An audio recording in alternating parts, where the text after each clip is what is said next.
ओम नमः सिद्धेभ्यः। ओम नमः सिद्धेभ्यः। ओम नमः सिद्धेभ्यः। नमो अरिहन्तानं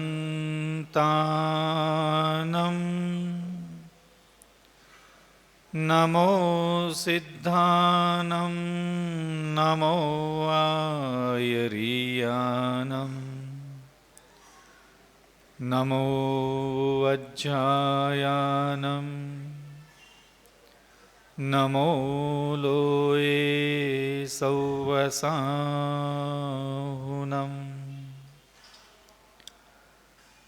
ओंकारं बिन्दुसंयुक्तं नित्यं ध्यायन्ति योगिनः कामदं मोक्षदं चैव ओंकाराय नमो नमः। अभिनंदननाथ भगवान की, पार्श्वनाथ भगवान की, आचार्य गुरुवर श्री विद्यासागर जी मुनि महाराज की, आचार्य श्री समय सागर जी मुनि महाराज की, निर्यापक आचार्य मुनि पंगव सुधा सागर जी मुनि महाराज की, अहिंसा परमो धर्म की, परम पूज मुनि श्री अबचल सागर जी महाराज की जय हो। मुनि संघ की जय हो।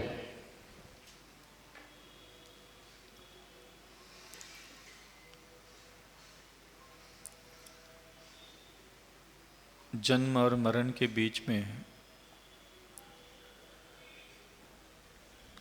बाल्यावस्था, किशोर अवस्था, युवा अवस्था, प्रौढ़ अवस्था और वृद्धावस्था,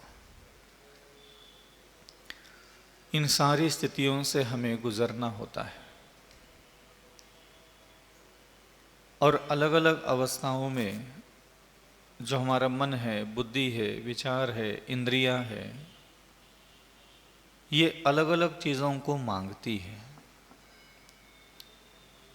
जब हम बाल्यावस्था में थे तब हमारा मन और हमारे शरीर की इंद्रियां कुछ और चीज़ें ही मांगती थी।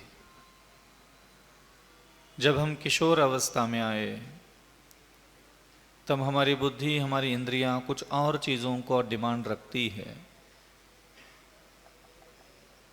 और जो हमारी युवावस्था है, जिसमें मन और हमारी 5 इंद्रियां बहुत अलग चीज़ों की तृष्णाओं से भरी हुई होती है। और जो प्रौढ़ अवस्था है, लगभग 40 साल से लेकर के 60 साल के बीच में, इस प्रौढ़ अवस्था की जो मांग होती है वह अलग होती है। और जब हमारा शरीर वृद्ध हो जाता है तो वृद्धावस्था में मनस्थिति और इंद्रियों की स्थिति भी अलग हो जाती है। इन सारे जीवन की अवस्थाओं में जो बाल्यावस्था और किशोर अवस्था है, 1 साल से लेकर के 5-6 साल तक बाल्यावस्था मानी जाती है, और 6-7 साल से लेकर के 10-12 साल की उम्र तक किशोर अवस्था मानी जाती है, और 14-16 से लेकर के 30-35-40 तक जो हमारा उम्र का अवस्था है उसको युवावस्था कही जाती है। 40 से लेकर के 60 तक प्रौढ़ अवस्था, और 60 से लेकर के आप 80-100 जो भी आपकी आयु हो, वृद्धावस्था की श्रेणी में लेते हैं। और इन चारों अवस्थाओं में जो सबसे विचित्र, मलिन, अशुभ, अशुद्ध, अशोभनीय, जो अपराध वृत्ति को जन्म देती है वो है युवावस्था। 14-16 साल की उम्र से लेकर के 35 साल की उम्र तक क्रोधाग्नि, जठराग्नि, कामाग्नि, तृष्णा की अग्नि, मति मूढ़ता, मति भ्रष्टता, चांचल्यता, सप्त व्यसनों का प्रवेश, 5 औदंबर फल, 3 मकारों का प्रवेश।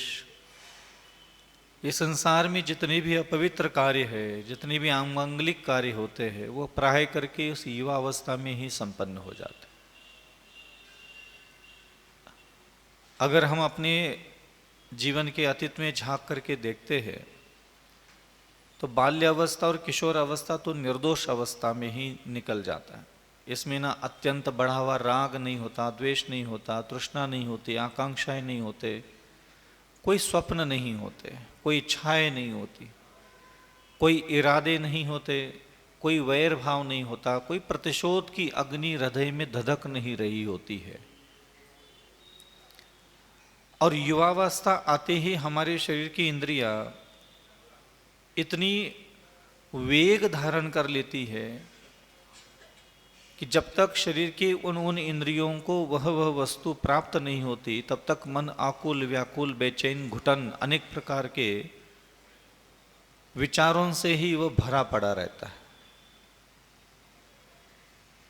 और आगम और ये जो धर्म है, ये सबसे ज़्यादा अगर साधने के लिए कोई कहता है तो युवावस्था को जिसने साध लिया तो उसका बाल्यकाल, किशोरावस्था, युवावस्था, प्रौढ़ावस्था और वृद्धावस्था, चारों ही अवस्थाओं में एक सर्वश्रेष्ठ चेतना के रूप में वह निखर करके सामने आता है। युवावस्थाओं को लेकर के सावधान नहीं रहते। प्राय करके जो माता पिता बन जाते हैं, हर जन के घर में 12-14 साल से लेकर के 25 साल तक, 30 साल तक के जो युवा वर्ग होता है, अपनी ही बेटा बेटी या बहू आदि है, इन लोगों को हम समझते नहीं हैं या फिर उनको उनकी हालत पर हम छोड़ देते हैं। और यही एक कारण है कि जिस उम्र में हमें सबसे ज़्यादा कवर अप करना था, सुरक्षा का एक ज्ञान, एक दर्शन, एक श्रद्धा, एक आचरण देना था, उस उम्र में हम उनको कुछ नहीं दे पाते।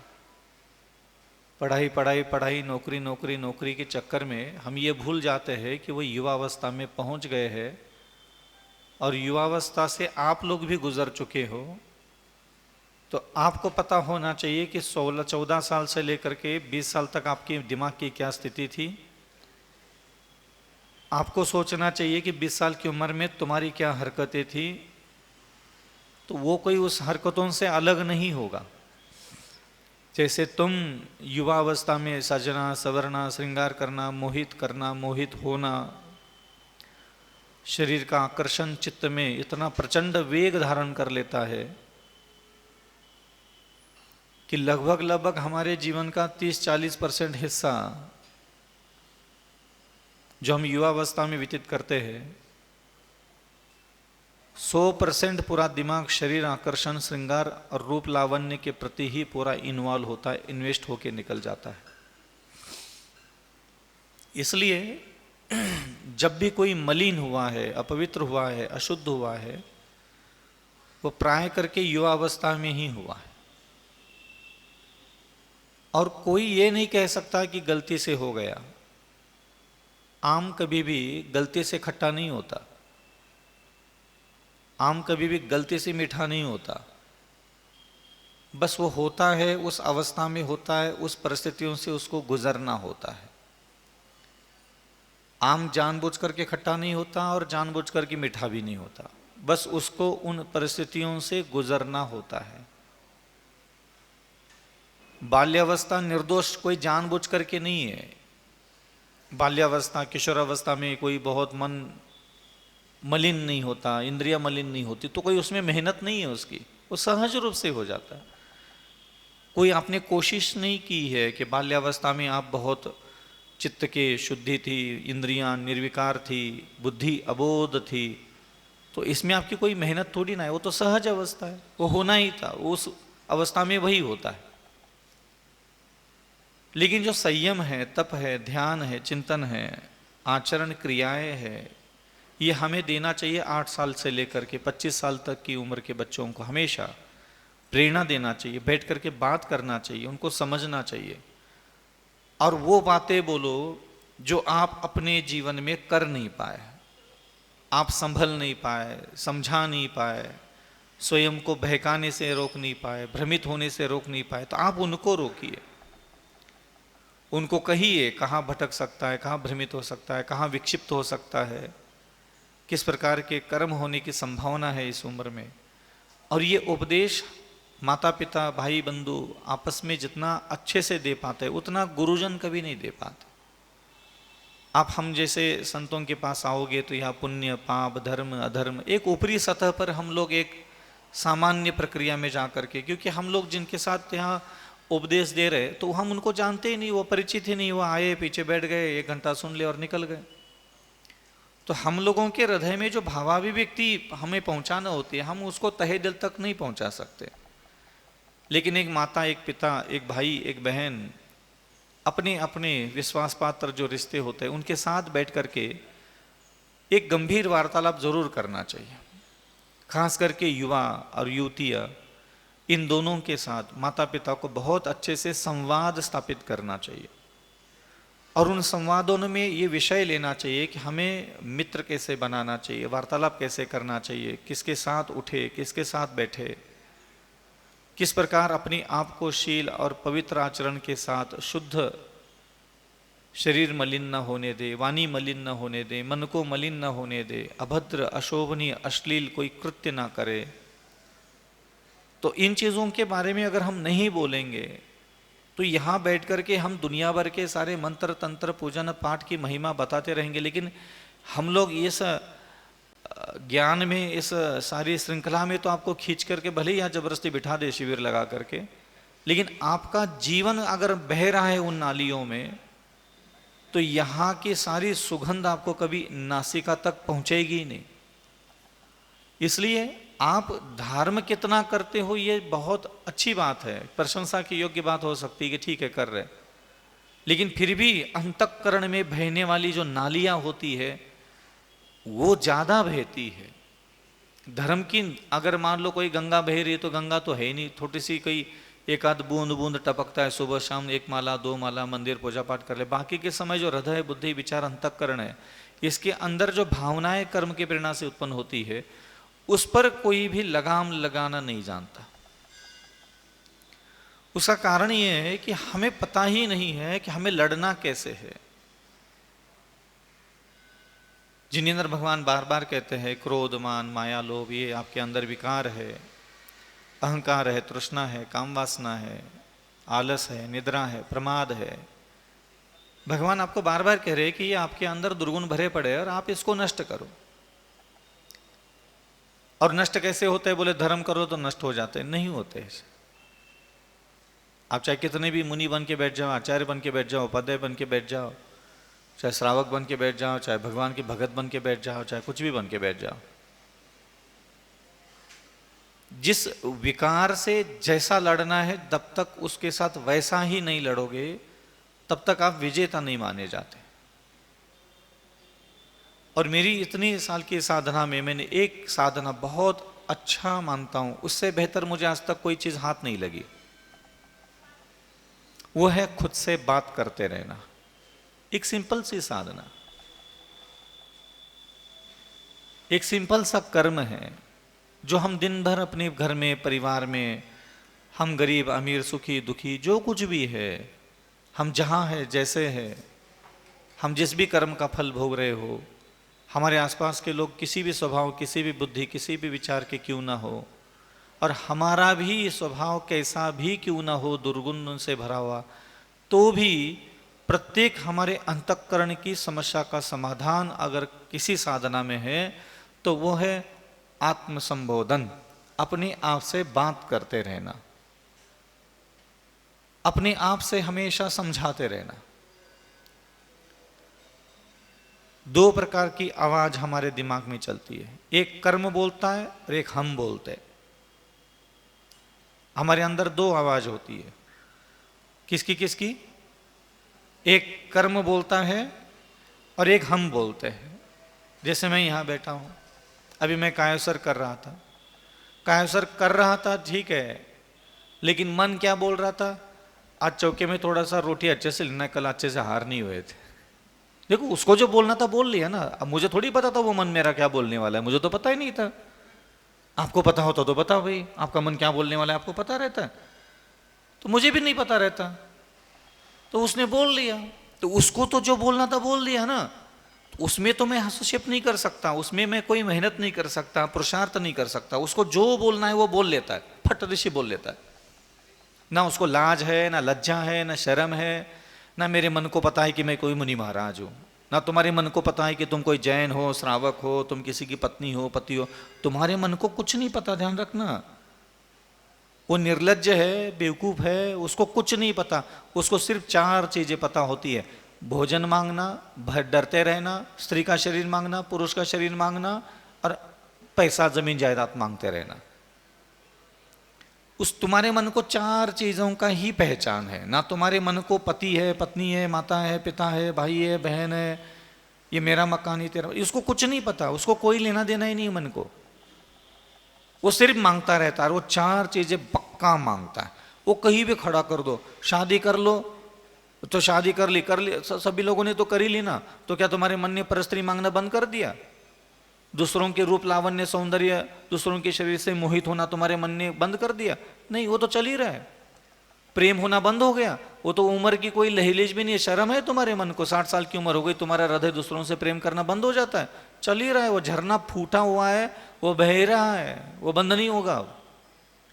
उसका कोई नहीं, ना जैन है वो मन, ना हिंदू है, ना मुस्लिम है, ना कोई है।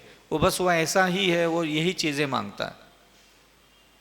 अब उस मन को जो बोलना था वो बोलता रहता है, लेकिन चूक कहाँ हो रही है कि हम ये सोच के बैठते हैं कि हमारा मन जो दिन भर गंदी गंदी गंदी गंदी बातें हमें बोलवाता है, हमें जो सुनाई देती मन को बोलता है, वो हमारे अंदर नहीं होना चाहिए।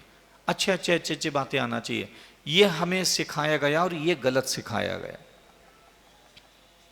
स्पष्टता होना चाहिए साधना में कि मन केवल ज्ञान होने के 1 सेकंड पहले तक भी गलत चीजें ही मांगेगा, वो गलत चीजें ही बोलेगा। मन से उम्मीद रखना कि मेरे मन में अच्छे विचार आ जाए, अच्छे ख्याल आ जाए, अच्छी चीजें आ जाए, ये सोचना ही एक प्रकार की मूर्खता होती है। आप मन से कभी उम्मीद मत रखना कि वो भगवान मंत्र, स्तोत्र, पवित्र चीजें मांग ले, कर ले, उधर चला जाए, लीन हो जाए। ये इच्छा रखना ही संसार का सबसे बड़ी गलती मानता हूं मैं। क्योंकि हमने ऐसा सुना कि जो हमारा मन बोलता है वही सब कुछ है, नहीं है। हम भी बोलते हैं। मैंने आपको शुरू में कहा 2 आवाज अंदर होती है, 2 लोग हैं बोलने वाले। एक बोलता है कर्म की प्रेरणा से मन, और एक बोलता है अविचल सागर। अब मेरे मन ने तो मुझे बोला कि हे अविचल सागर, कल आहार अच्छे से नहीं हुए थे और आज अच्छे से अपने को आहार करना है। ठीक है, उसको जो बोलना था वो बोल दिया। मैंने क्या बोला पीछे से? अविचल सागर, ये क्या बोल रहे तुम? मुनि हो आप, आपको ऐसी आहार संबंधी चर्चा और आहार संबंधी तृष्णा नहीं रखना चाहिए। ये खाना चाहिए, उतना खाना चाहिए, ऐसा खाना चाहिए, वैसा खाना चाहिए। ये सारी सोच एक मुनि के लिए शोभा नहीं देती। जो मिला, जैसा मिला, जितना मिला, अपना भाग्य समझ करके शांति से आहारचर्या करते हैं। अपने को इन चीज़ों में नहीं पड़ना, प्लानिंग नहीं करना, भोजन के बारे में बोलना नहीं, भोजन की डिमांड नहीं रखना। ये अशोभनीय क्रिया होती है। तो ये क्या हो गया? मैंने अपने दुर्गुणों पर विजय प्राप्त कर ली। दुर्गुण उत्पन्न होते हैं, ये बुरी बात नहीं। किसी के भी मन में बुरे विचार उत्पन्न होते हैं, इससे कभी डरना नहीं चाहिए, इससे कभी घबराना नहीं चाहिए।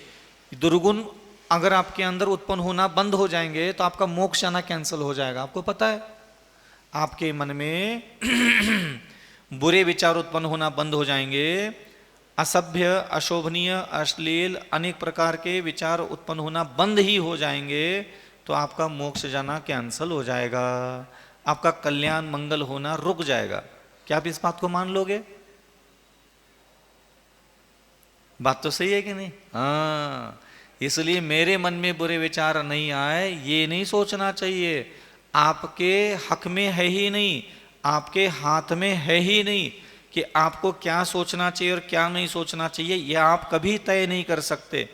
आप अभी प्रक्षाल करने के लिए भगवान जी की प्रतिमा हाथ में पकड़े हो, शुद्ध वस्त्र पहन के खड़े, भगवान जी सामने खड़े, आपकी आंखें इधर घूम गई, किसी का सुंदर शरीर देख लिया, वहां क्या उत्पन्न हुआ? गए भगवान तेल लेने हाथ के। समझ में आ रहा है? आपके हाथ में है ही नहीं कि किस चीज को देखने के बाद क्या विचार पैदा करना है, ये आप तय नहीं कर सकते। आपने अपनी आंखों से किसी भी चीज को देख लिया, उस वस्तु संबंधी जो अच्छे और बुरे संस्कार आपकी आत्मा में भरे पड़े हैं, वो संस्कार आपके तुरंत 1 सेकंड के अंदर प्रकट हो जाएंगे और आपके अंदर वो भाव, गंदे भाव ला करके खत्म हो जाए। अगर आप कहोगे कि नहीं नहीं नहीं नहीं भगवान जी भगवान जी, तो आपके हाथ में नहीं है कि आप किस स्त्री का शरीर है, पुरुष का शरीर है, भोजन है, कपड़ा है, सोना चांदी है, जमीन जायदाद है, मित्र है, वैरी है, ये सारा कपड़ा, जमीन, कुछ भी दुनिया की चीज आप अपनी आंखों से देख लो, तो ये देखने के बाद क्या विचार उत्पन्न होना है ये आप तय नहीं कर सकते। समझ में आ रहा है?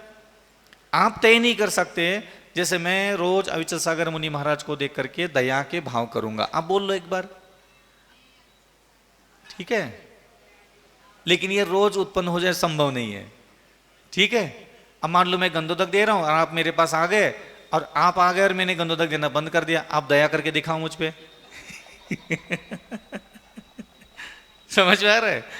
मैं आहार कर रहा हूं, बहुत देर से आप खड़े थे, आपका नंबर आ गया, आपने दाल उठा करके चम्मच देने की कोशिश की और मैंने लेना बंद कर दिया, मैंने सब्जी मंगा लिया तो दूसरा चीज, अब आपके दिमाग में दया आ रही मेरे लिए?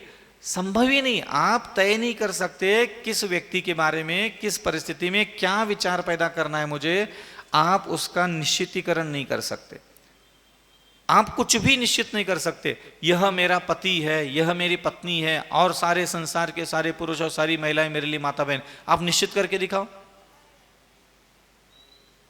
करके देख लो, संभव ही नहीं है। तो करे क्या महाराज जी? ये सारे गंदे भाव, मलिन भाव, अपवित्र भाव, अशोभनीय भाव है, ये बार बार बार पैदा हो रहे भी, इसको रोके कैसे? इसको रोकना ही नहीं है। सबसे बड़ी गलती यही हो रही है साधकों की, वो रोक रहे, वो चाहते कि आए ही ना, वो पैदा ही ना हो। अगर आना बंद हो जाएंगे, कर्म निर्जरा होना ही बंद हो जाएगी, साधना बंद हो जाएगी, तपस्या बंद हो जाएगी, जरूरत ही नहीं पड़ेगी फिर जिनवानी की और ये जिनेंद्र मोहन की। सीधा सा गणित है, ना मोक्ष मिलेगा, ना दूसरी गति मिलेगी, ना किसी और गति में जाना पड़ेगा। रुक गए, वहां स्टे हो गए, हम बर्फ हो गए, किसी काम के नहीं रहे। इसलिए भावनाओं में मलिनता जो उत्पन्न होती है, क्रोध मान माया लोभ आदि, आहार भय मैथुन परिग्रह संज्ञा आदि, ये भाव उत्पन्न होना, कदाचित आप इसको अधर्म बोल सकते हो, लेकिन आप इसको बंद नहीं कर सकते। आपका कर्तव्य क्या है? आपके मानस पटल पर जब जब, हर पल, हर परिस्थिति में, जहां भी आप खड़े रहते, जहां भी आप बैठे रहते हो, वहां की उन परिस्थितियों में जो आपके दिमाग में विचार उत्पन्न हो रहे होते हैं, बस उन विचारों के साथ आपको बात करनी होती है, और कुछ भी नहीं है। जैसे मान लो मैं यहां बैठा हूं और मेरे मन में अभी ये पंकज मोदी आ गया, बहुत दिन के बाद आ गया, ऐसा लग रहा है ठिकाने लगा दे इसको थोड़ा। वैसे तो ठिकाने के लगाने के लायक हरकतें करता है वो, लेकिन फिर भी लग रहा है कि इसको थोड़ा सा टांग दे खूंटी पे। अब मेरा मन मुझे ऐसा बोल रहा है कि मोदी को उठा उठा करके पटक दे, किसी काम का तो है नहीं, बोल बच्चन एक नंबर का, बस बोलता है बोलता है बोलता है, बोल बच्चन एक नंबर का। मेरा मन मुझे ऐसा बोल रहा है, लेकिन ये मन ने तो बोल दिया, उसका चेहरा देखते यही विचार आए, तो मैं क्या करूँ इसको?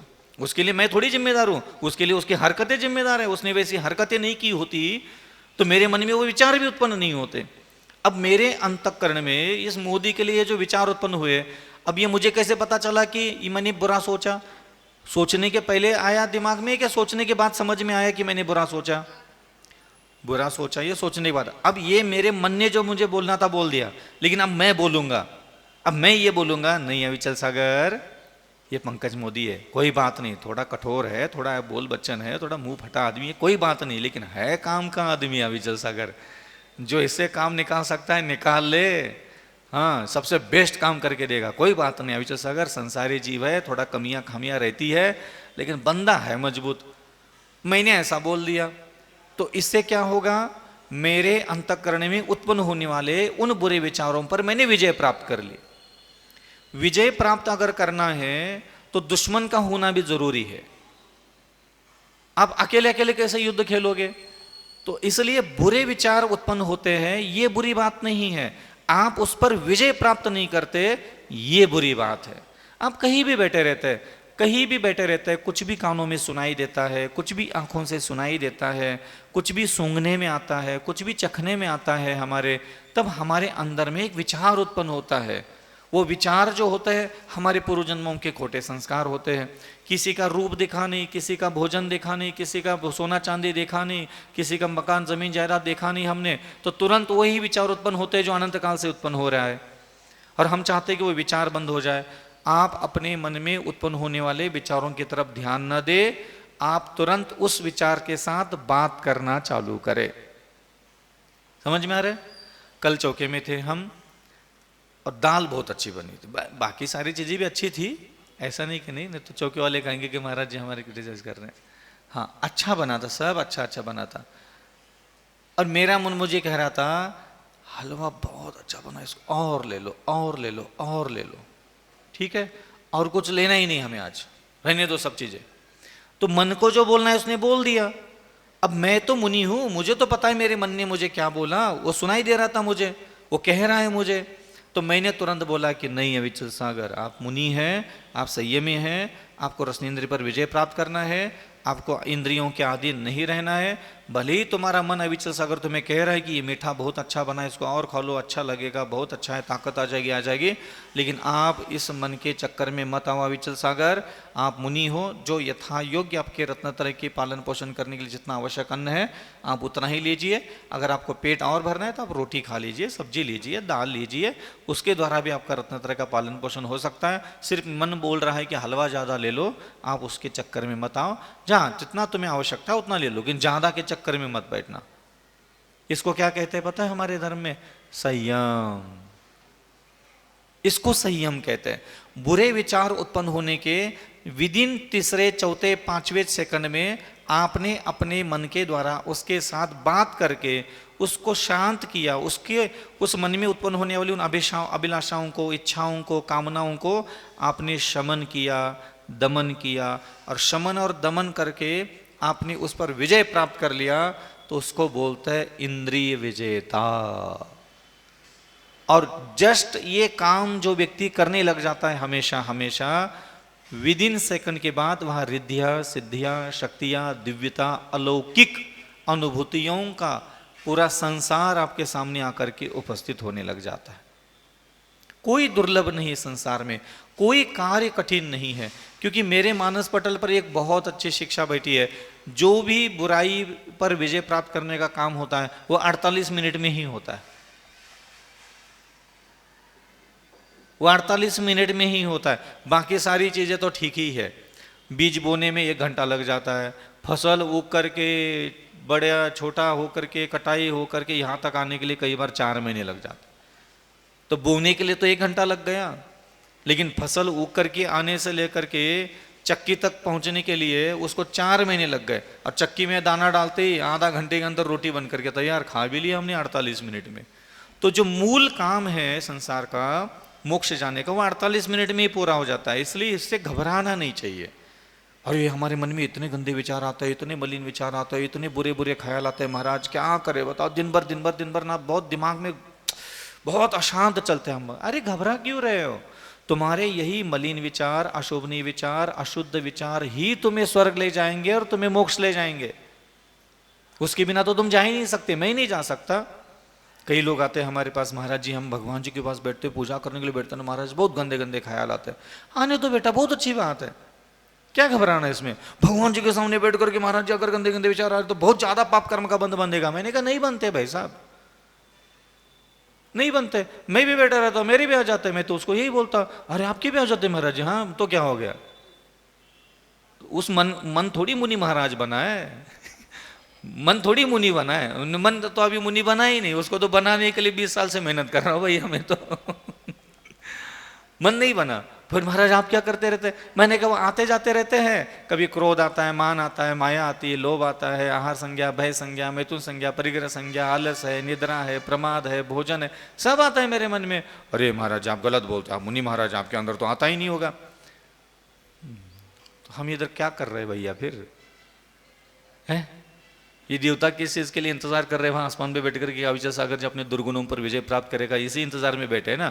आचार्य विद्यासागर जी ने हमें दीक्षा काय को दे दी, दुर्गुणों पर विजय प्राप्त करने के लिए, दुर्गुणों को नष्ट करने के लिए। तो दुर्गुण नष्ट तभी करेंगे ना जब होंगे। ये कैसे कह सकते हो कि मुनि बनकर के बैठ गए आचार्य बनकर, तो दुर्गुण नहीं है, दुर्गुण आते नहीं, दुर्भाव नहीं आते मन में, भज्जा आते हैं। लेकिन हम मुनि महाराज है, हमें होली खेलना बहुत अच्छे से आती है। कर्म हमें जिस रंग में रंगाना चाहता है हम उस रंग में खुद को रंगने नहीं देते, और हम मुनि बन करके बैठे। आचार्य विद्यासागर जी हमें मुनि बना करके बैठा है, और हम मुनि अविचल सागर, जो मन हमारा अनेक प्रकार के संसार के रंग में रंगाना चाहता है उसको हम अपने रंग में रंगा करके छोड़ देते। हम उसको अपने रंग में रंगा करके छोड़ देते। अभी आहार के लिए खड़ा कर दो, कहीं भी खड़ा कर दो, अभी आहार के लिए खड़ा कर दो, ठंडा पानी आ जाएगा, तुरंत वो मन बोलेगा, अनंत काल का संसारी भोगी मन, और ठंडा पानी है, थोड़ा गर्म मिल जाए तो चलेगा।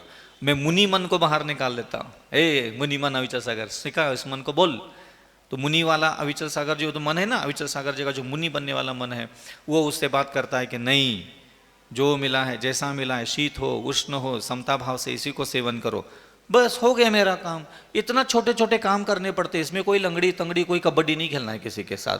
बस बात करना चालू करो, तुरंत कहना चालू करो, उसी समय कहना है, बस उसी समय उससे बोलो, नहीं नहीं नहीं नहीं नहीं अविचल सागर ये चीज नहीं है, बेचारे चौके वालों को परेशान मत करो, चलो जैसा पानी आया है वैसा ले लो। फिर पानी पिलाया उसको, वो ऐसा सुधरता नहीं है मन कि परमानेंट नहीं सुधरता।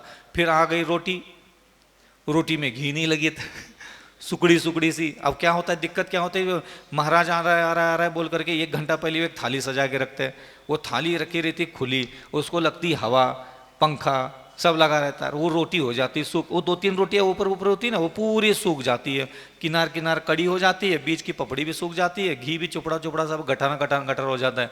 वही हाथ में आ जाता है सबसे पहले दक्षिणा आ जाते वो मन बोलता है दूसरा बदमाश मन, अरे यार ये कैसा लोग है यार, ऐसे कैसे। तो दूसरा अविचल सागर जी को अंदर जगाना पड़ता है, पता है इसको थोड़ा सा, तो वो मन बाहर लेके आता और कहता है, ए अविचल सागर चुपचाप खाओ इस भोजन को। अभी पानी के लिए शिकायत कर रहे थे, अभी इस रोटी के लिए शिकायत कर रहे हो। उसको बढ़िया मुश्किल से शांत कर दिया। फिर आ गई सब्जी, अब टिंडी की सब्जी, वो पानी में उबली उबली से लटकी सी, मरियल जैसी लटकी से, ऐसी काई लटकती ना दीवार पे, ऐसी ऐसी लटकी सी, वो जान ही नहीं उसमें, कुछ है ही नहीं। पूरे कटोरे में 4 जीरे के दाने दिख रहे, बाकी पानी पानी लबालब भरा पड़ा है, और लौकी लटक रही मरियल करके, मुंह लटका के गला करके रखा हो 2-4 दिन। तो ऐसी टिंडी की लौकी की सब्जी आ रही, तो पहले ही मन बोलता है रहने दो कैंसल। फिर उसको अंदर से तैयार करना पड़ता है, ले ले अविचल सागर, जिसके मना करेगा तो बोले कुछ है ही नहीं, इधर एक कड़ी और दाल बचेगा, ले ले टिका दे, जय खाने, जय हम मुनि अविचल सागर, जय के लाने आए अपन घर छोड़ करके। समझ में आ रहा है, कहाँ से लाए तो जी वो छोक वाली और धाबे वाली सारी सब्जियाँ। तो ऐसे एक मन बोलता रहेगा कुछ और हमें अंतःकरण में जो हमारे जिनेंद्र भगवान की शिक्षा है, जो जिसको विद्यासागर मुनि महाराज जी ने जिसको संस्कार दिए, वो संस्कार हमें हर पल अपने अंदर जागृत करके उस उत्पन्न होने वाले भोग की अभिलाषा, तृष्णा की अभिलाषा, शरीर की अभिलाषा, सोना चांदी की अभिलाषा के लिए जो हमसे बार बार उकसाता रहता है, गुस्सा कर ले, घृणा कर ले, नफरत कर ले, डांट ले, वो कहता रहता है ऐसा मन, और मैं उसके साथ हमेशा बात करता रहता हूँ, और बात करके ही मैं उसको शांत करता हूँ। और तब मुझे एहसास आता है कि नहीं अविचल सागर, आज तुमने अपनी आहार संज्ञा पर विजय प्राप्त कर ली। बस यही तो बात है। ऐसी आहार संज्ञा, भोजन सामने आते ही वो भोजन के बारे में नाना प्रकार की बातें बोलता है, और हम उसको समझा समझा करके ठंडे बस्ते में डाल देते। तो इससे क्या होता है, रत्नों की वृष्टि, देवता आकर के प्रसन्न होते। देखो अविचल सागर, इसके मन में कितना पानी के लिए, कितना रोटी के लिए, कितना हलवा आदि पूड़ी के लिए कितनी इच्छाएं प्रबल जागृत हो रही थी, लेकिन इस अविचल सागर जी ने यही खड़े खड़े अपने मन को समझा करके इसको नष्ट कर लिया। और जैसा एक मुनि महाराज के लिए आगम में कहा, बिना राग, बिना आसक्ति, बिना घृणा, बिना नफरत, बिना द्वेष, बिना तृष्णा के इसने आज आहार ग्रहण कर लिए। तो ये क्या होता है, ये ऐसे हमें हर पल हर घड़ी हमें अपने दिमाग के साथ जुड़ करके उससे नित्य निरंतर वार्तालाप करते रहना चाहिए। ये सुबह शाम वाला धर्म की क्रियाएं मत सीखो कभी भी। ये मंत्र, पूजा पाठ, चाप, ये अहिंसा, महाव्रत, आहारचर्या, ये सब चलता रहता है। इन चीज़ों में मत उलझो। आप 24 घंटे अपने दिमाग से जुड़े रहो। अपने दिमाग के क्या चल रहा है, अपना मन क्या बोल रहा है, अपने मन पर नजर रखो। बस किसी की पत्नी बनो, किसी के पति बनो, किसी का शिष्य बनो, किसी का गुरु बनो, कोई क्या आचार्य बने, उपाध्याय बने, साधु बने, इससे कोई ज्यादा फर्क नहीं पड़ता। तुम गरीब हो, अमीर हो, सुखी हो, दुखी हो, चांडाल हो, अंजन चोर हो, इससे कोई फर्क नहीं पड़ता। आप सिर्फ इतना सीख लीजिएगा, निरंतर अपने मन जो बोल रहा है उसको सुनते ही हो, सुनने के बाद तुरंत उसके साथ बात करना चालू करो। बातचीत से सारी समस्याओं का समाधान हल होता है। कोई ध्यान, कोई मंत्र, कोई स्तुतियां, कोई तुम्हारा भला नहीं कर सकते। लिख के ले लो हमसे, तुम्हें एक ही काम करना है बस। अभी मैं शिविर लगा दूं, 10,000, 20,000, 50,000 लोगों को टी शर्ट पहना करके 50 कैमरा लगा करके धूम धड़ाका लगा दूं, आधा घंटे तक सांस नीचे ऊपर नीचे, दाएं बाएं, इधर से उधर से घुमा करके, इधर उधर हाथ हथेलियां घुमा करके, तुम्हें कुछ नहीं पड़ा। जब तुम अपने अंतःकरण में कर्म की प्रेरणा से उत्पन्न होने वाले हर भावना को पर अगर कुचलना नहीं जानते, तुम हर भावना पर पराजित होकर के यहां बैठोगे भगवान का ध्यान करने के लिए। जीवन में उत्पन्न होने वाली हर स्त्री, हर पुरुष, हर भोजन, हर सोना चांदी, जमीन जायदाद, गाड़ी घोड़े को देख करके जो तुम्हारे अंदर अनेक प्रकार के भावनाओं के लहरें पैदा होती है, और उन लहरों में तुम बह करके डुबकियां लगा करके प्राण घोट करके अपने सारे पाप की घगरिया भर करके आए हो, तुम्हें यहां ध्यान और भगवान क्या काम कर लेंगे? तुम्हारे काम में थोड़ी आएंगे भगवान। हैं? सारी भावनाओं में तो बह कर क्या है। आज अगर मैं आहार के लिए खड़ा हो जाऊं, जो मेरा मन कहे मैं वो करने लग जाऊं, मैं पराजित हो गया ना धर्म के सामने। तो भली मैं विजेता बन जाऊंगा, अपनी इच्छाओं को पूरा करके भली आ जाऊं, लेकिन आखिरकार मैं भगवान की नजरों में तो पराजित ही माना जाऊंगा ना। आज मुझे लगा, आज मेरा मन मुझे आहार के लिए खड़ा होगा ना, तो सामने का जो पूरा डिब्बा भर करके हलवा रहते ना, आज पूरा हलवा डिब्बा खाना है, मैंने पूरा डिब्बा, कोई मना करने वाला है क्या मुझे? नहीं नहीं महाराज बहुत खा लो, तो ये तक खा रहा 2 चम्मच से ठीक है। कोई बोलेगा मुझे? नहीं, मेरे मन ने मुझे बोला कि पूरा सामने का डिब्बा पूरा हलवा खाना है। बताओ, क्या मैं अपनी इच्छा पूरी नहीं कर सकता? सारी इच्छाओं को पूरा कर लूंगा। जो मन बोल रहा है ये करो, वो खाओ, इतना खाओ, ऐसा खाओ, वैसा खाओ, सब मेरी इच्छा पूरी कर लूंगा। लेकिन ध्यान रखना, मेरी इच्छा तो पूरी हो जाएगी, मैं आनंदित हो जाऊंगा, लेकिन भगवान, गुरु और शास्त्र, मंत्र, सारे परमात्माओं की दिव्यता, दिव्य महापुरुषों की नजरों में मैं पराजित माना जाऊंगा। अविचल सागर देखो, इसके मन में आया कि पूरा डब्बा हलवा का खा लेना, इसने खा लिया, हार गया बेचारा। ये हारना इसको बोलते हैं। हम जिसको सुख बोलते हैं, वास्तविकता में वही सुख हमारा पराजय है। मन भर करके खाना खा लिया, यथेच्छा हमें प्राप्त हो गया, जितना सोचा था उतना मिल गया, समझ लेना तुम भगवान की नजर में हार गए। पराजित क्यों नहीं होते? पराजित होने का एहसास ही वास्तविकता में धर्म है। पराजित करो खुद को, कितना पराजय करा सकते हो उतना हरा दो खुद को। खुद ही खुद को हराना है, ध्यान रखना। इसी को बोलते हैं सच्चा विजेता। मैंने हरा दिया, अपनी अंदर उत्पन्न होने वाली हर दुर्भावनाओं को हरा दिया। कौन हरा रहा? क्योंकि इसलिए हम लोग हरा नहीं सकते क्योंकि हमारा सुख ही वही है। वो हलवा पेट भर के खाना ही जब हमारा सुख है, खा लिया, खा करके 1 घंटा तक खुश होकर के बैठ गए, जब हमने बहुत हलवा खाया, जब हमने मंगोड़ी खा लिया, जब हमने पकोड़े खा लिए, तुम हारे हो। तुम हर जगह हार गए हो। एक भी जगह तुमने अभी तक विजय प्राप्त नहीं की। इस पूरे ब्रह्मांड के किसी भी स्त्री का शरीर को देख करके तुम कभी विजेता बन गए हो? पूरे ब्रह्मांड में जब से तुम पैदा हुए तब से लेकर के अभी तक तुमने जितनी स्त्रियों के शरीर, जितने पुरुषों के शरीर देख लिया, तुम्हारे अंदर जो भी भाव उत्पन्न हुए, क्या तुमने उसको पराजित किया है कभी? उन भावनाओं को कभी हराया है? हराया ही नहीं। उसमें बहते चले गए, घंटों, महीनों, बरसों तक बहते चले जा रहे। फिर यहां आकर के ध्यान शिविर बैठ लगाओ, ये लगाओ, पूजा करना सिखाओ, जाप करना सिखाओ। तो जहां तुम्हें विजेता बनने के लिए क्षण मात्र का समय लगता था, वहां तो तुम चुटकी भर में पराजित हो गए। इतनी इतनी चीजों के लिए तुम हार करके बैठे हो। तो हारने का एहसास आता ही नहीं आपको, और इसलिए कभी विजेता बन नहीं पाए। तो ये तीर्थंकर योगी मुनि महाराज आंख बंद करके जंगल में क्या करते थे? जब मैं घंटों महीनों तक यही सोचता रहता था, जी आखिर कर क्या रहे, ये दिमाग में क्या चल रहा होगा भगवान का। ढूंढता था मैं उनके दिमाग में, क्योंकि देखो अभी नंदा सुनंदा, अभी ब्राह्मी सुंदरी, अभी भरत बाहुबली, अभी 1 घंटे पहले वहां थे।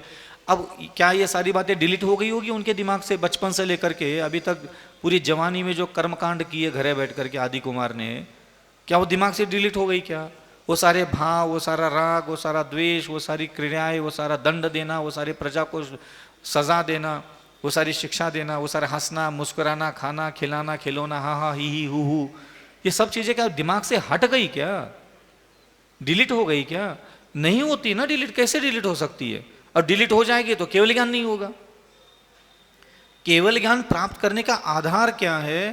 तो आपका जो मन बोलता है, और चाहे अच्छा बोले चाहे बुरा बोले, वो जो मन बोलता है वही आपको केवल ज्ञान प्राप्त करा के दे सकता है। बस तीर्थंकर वहां आग बंद करके बैठते थे, उनको नंदा भी दिखती थी, जैसे ही उनका दिमाग में नंदा याद आ गई, सुनंदा याद आ गई, ब्रह्मी याद आ गई, यह मेरे नहीं है, मैं अकेला हूं। जैसा ही मन बोला कि ये नंदा पत्नी है, ये पति है, ये पुत्र है, ये भाई है, ये बहन है, मन तो बोलता है आंख बंद करके, चाहे दिगंबर बना के बैठा हो, चाहे कुछ भी बना के बैठा हो, मन तो बोलेगा। जो दिखेगा आंखों से, यादों में जो दिखेगा, मन उसके लिए बोलेगा। बोलने के बाद मन जो बोला वो सो ठीक है, तुम कुछ बोलो ना, तुम कुछ नहीं बोलते, ये तुम्हारी हार है। और जिस दिन से तुम अपने मन से बात करना चालू करोगे, फिर देख लेना अपने अंतःकरण में कितनी विशुद्धि, कितनी पवित्रता, कितना उज्जवल उज्जवल प्रकाशित होने का एहसास आने लग जाता है। ऐसा लगता है यही तो है, यही तो है हमारे आत्मकल्याण की तरफ आगे बढ़ने का मुख्य रास्ता। कई लोग तो इसी में बैठ गए, 1 प्रतिमा, 2 प्रतिमा, 3 प्रतिमा, 4 प्रतिमा, 5 प्रतिमा, 6 प्रतिमा, 7 प्रतिमा, 8 प्रतिमा, लगे हैं घुड़की मारने में। आज ये त्याग लो, वो तो कल उते त्याग लो। हर साल कोई आलू छोड़ रहा है, प्याज छोड़ रहा है, लहसुन छोड़ रहा है, ये छोड़ रहा है, वो छोड़ रहा है। हम बहुत धर्म में आगे बढ़ रहे। तुम जितने भी आगे बढ़ चुके हो, और हम जैसे लोग तो कुछ है धर्म करने के चक्कर में महाराज तक बन करके बैठ गए। और मन में जो उत्पन्न होने वाले बुरे विचार है, निंदा के, आलोचना के, घृणा के, नफरत के, क्रोध के, क्या वो मुनि होने के बाद भी अपने बुरे विचारों पर दबा करके वो अच्छे विचारों को अपने प्रकट कर पा रहे? वो उसमें भी हारे हुए हैं। तो क्या करोगे तुम हारने के लिए? अगर तुम्हें जीतने की कला ही नहीं पता तो कुछ भी रूप धारण करके बैठ जा। इसीलिए मुनि व्रतधार अनंत बार, कला ही नहीं पता, विजेता बनने की कला में जाते ही नहीं। जब भी धर्म करने की इच्छा होती, मंत्र पूजा पाठ जाप स्तोत्र लेकर के कहीं भी बुड़बुड़ बुड़बुड़ बुड़बुड़, महाराज जी वो एकाग्र नहीं होता, लीन नहीं होता। क्या चल रहा है तुम्हारा? चल क्या रहा है तुम्हारा? क्या समझ के रखा है तुमने धर्म को कि मंत्र पढ़ने का, ये पूजा करने का, ये स्तोत्र पढ़ने का, ये तुम्हारा कल्याण कराने वाला है? तो ये तुम हार रहे हो, हर पल अपनी भावनाओं में बह रहे हो, भ्रमित हो रहे हो, विक्षिप्त हो रहे हो, अश्लीलता में घंटों तक बैठ रहे हो।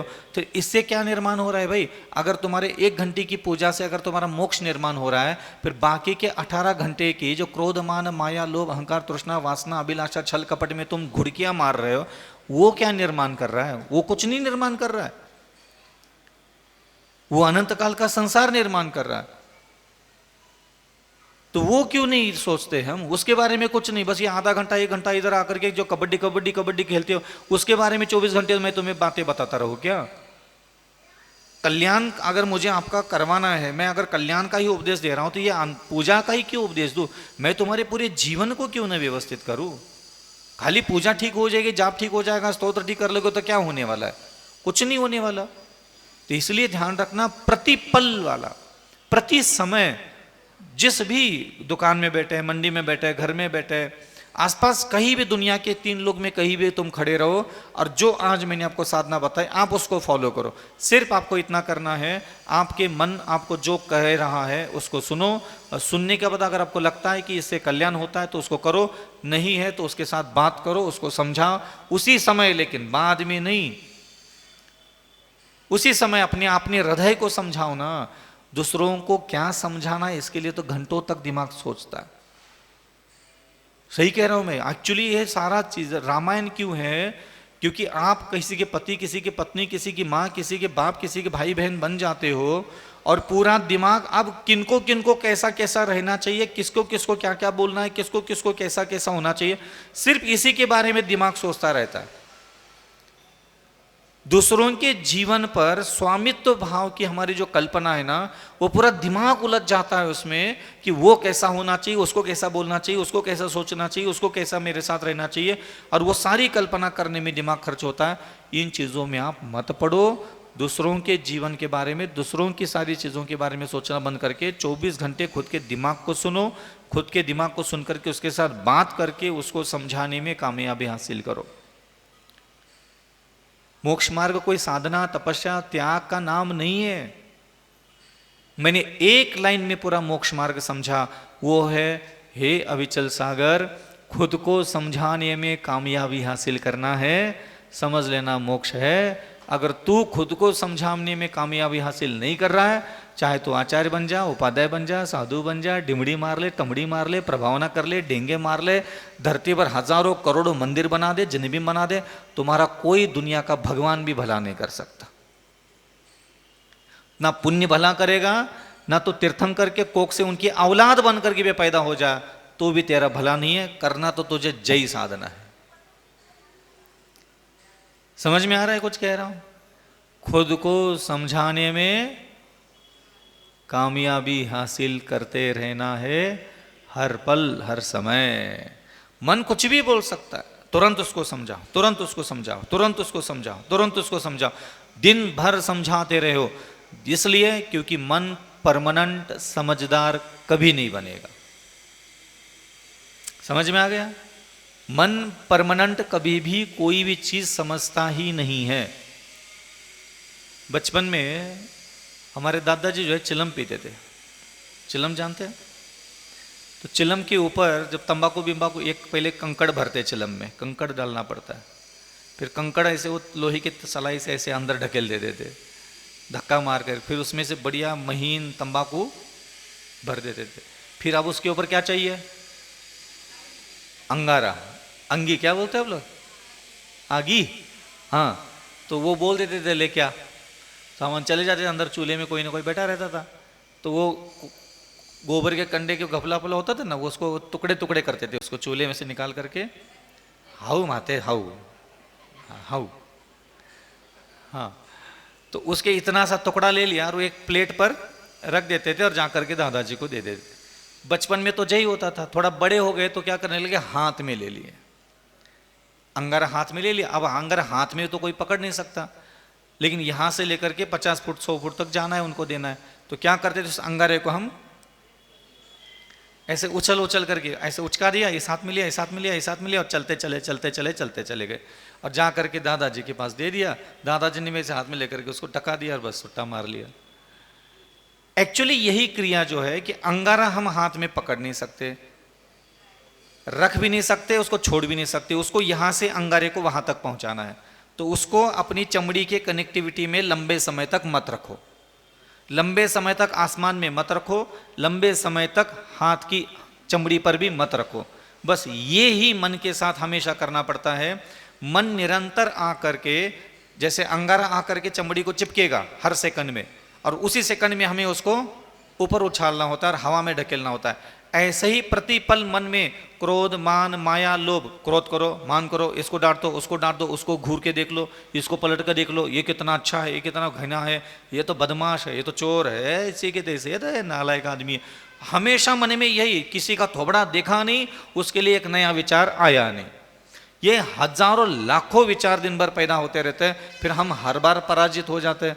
तो मैंने ये सारा काम छोड़ दिया, ये सब चीजें इसलिए मैं नहीं करता, इन चक्करों में नहीं पढ़ा, कभी शास्त्र पढ़ने में समय नहीं मिला मुझे, मेरे इतने काम खुद के भारी पड़े हैं, बाकी पड़े, तो ये सारा काम कौन करे पढ़ने का।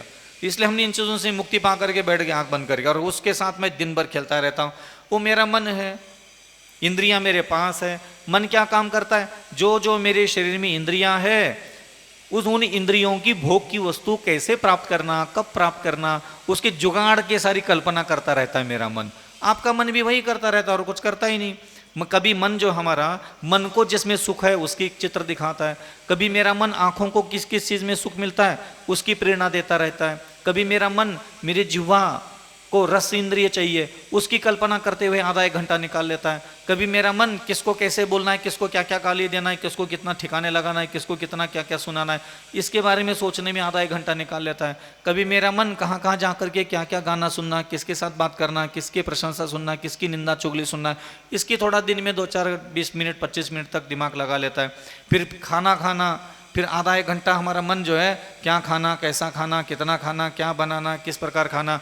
तो हमारा मन 5 इंद्रियां और एक मन, ये 6 चीज़ों के बारे में अदल बदल पलट पलट करके मिनिमम आधा 1 घंटा वो ले लेता है हर इंद्रिय के बारे में सोचने के लिए। तो हमारा ये 18 घंटे तो जय में निकल जाते हैं, और कुछ ज़्यादा इधर उधर की पंचायत नहीं चाहिए उसको कोई फर्क नहीं पड़ता हमारे मन को, प्रधानमंत्री चाहे मोदी बने, राहुल गांधी बने, चाहे सोया और कचू भी बने, हमें कोई लेना देना नहीं है, वो ज़्यादा नहीं सोचता उसके बारे में। बाकी का सारा समय हमारा इस शरीर के अंदर सारी विषय भोगों की जितनी आवश्यकता होती है उन्हीं के बारे में कल्पना करता है। और उसी समय अगर हम उसको समझाने लग जाए तो समझ लेना आपकी नैया पार हो गई। और जो व्यक्ति ये काम करता है, ऐसा निरंतर स्वयं के मन के साथ वार्तालाप करता है, और वार्तालाप करते करते करते करते करते करते जब वो पूजन के लिए बैठता है, जाप के लिए बैठता है, स्तोत्र पढ़ने के लिए बैठता है, भक्ति करने के लिए बैठता है, तो उसमें एक अलग से निखार आ जाता है। और वो मंत्र पढ़ने के लिए बैठेगा तो मंत्रों की ऊर्जा ज़्यादा काम करने लग जाती है, क्योंकि दुर्गुणों को शमन करने का जो साहस है अब उसके अंदर वो प्रकट हुआ है। शमन बोलते ना, शमन जानते हैं, श्रमण नहीं, शमन, शमन करना, हाँ, शांत बिठाना, उफनते हुए दूध को शांत करना, बस। दमन करना मतलब दमा देना, उसको थोक देना, हाँ, दमन करना। और विजय प्राप्त करना उसके बाद होता है। तो पहले शमन तो करो, दमन तो करो, फिर विजेता बन जाओगे। तो आज के लिए इतना काफ़ी है। आप लोग हमेशा अपने दिमाग से जुड़े रहो। कोई प्रश्न वगैरह तो पूछना तो पूछ लो, अभी 10 मिनट है वैसे। अब दीपावली आ गई, सब छुट्टी पे चले गए। हाँ, कोई जिज्ञासा हो अभी जो चिंतन दिया उस विषय में, कोई और?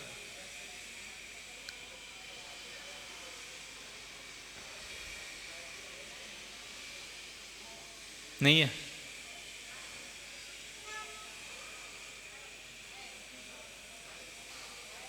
भय लगता है? देखो, समझाते रहो, समझाते रहो। किसी भी चीज को परमानेंट ठीक नहीं कर सकते। देखो मैं बोलता हूं ना, ध्यान से सुना करो। यहां परमानेंट कोई चीज, जैसे भोजन की इच्छा है, अब बताओ भोजन की इच्छा कभी खत्म हो सकती है क्या? संभव ही नहीं है वो, किसी की खत्म नहीं हो सकती भोजन की इच्छा, संभव ही नहीं है। आहार संज्ञा, भय संज्ञा, मैथुन संज्ञा, परिग्रह संज्ञा, परमानेंट समाधान नहीं है इसका। हमें सिर्फ समझाना होता है, समझाते हुए आगे बढ़ो। आपको समझाने का सुकून बहुत अच्छा मिलेगा, आप देख लेना। अभी आप यहाँ बैठे बैठे बैठे सोच रहे हैं कि घर जाएंगे तो इसको ये सुनाएंगे, उसको ये सुनाएंगे, उसको ताना मारेंगे, कुछ तो सोचता रहता है किसी भी विषय में। आप उसको मना कर दो कि नहीं, ऐसा नहीं करते, शांति से बैठो।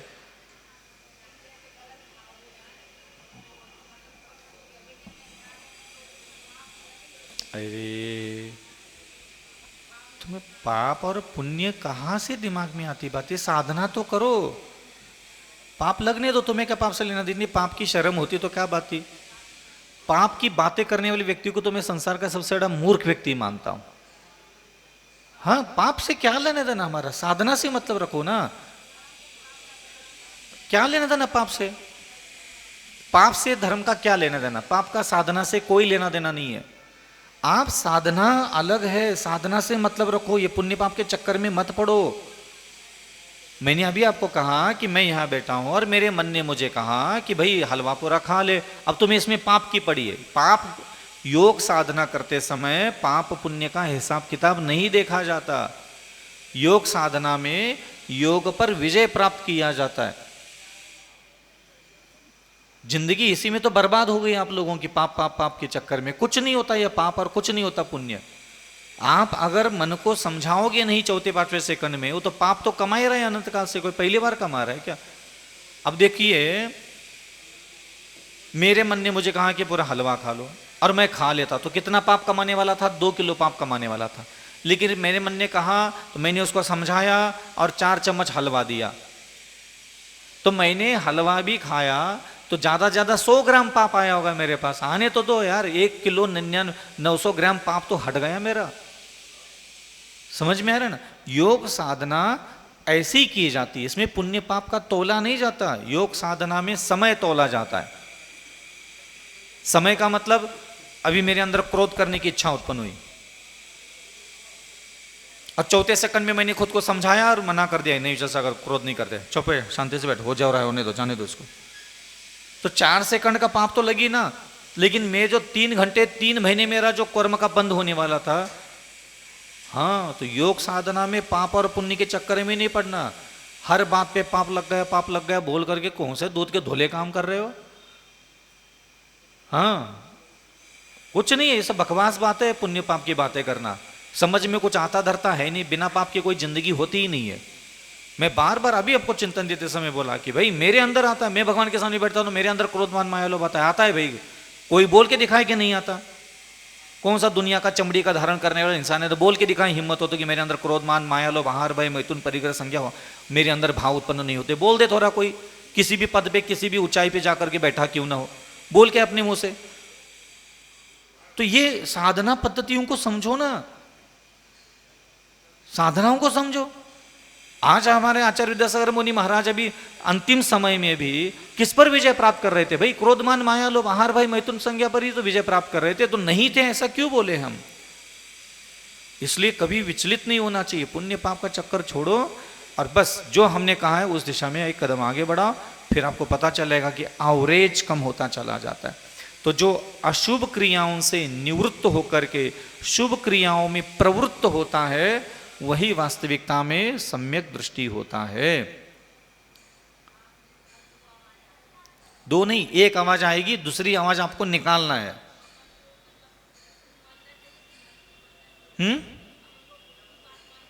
खुद की बात मानना चाहिए।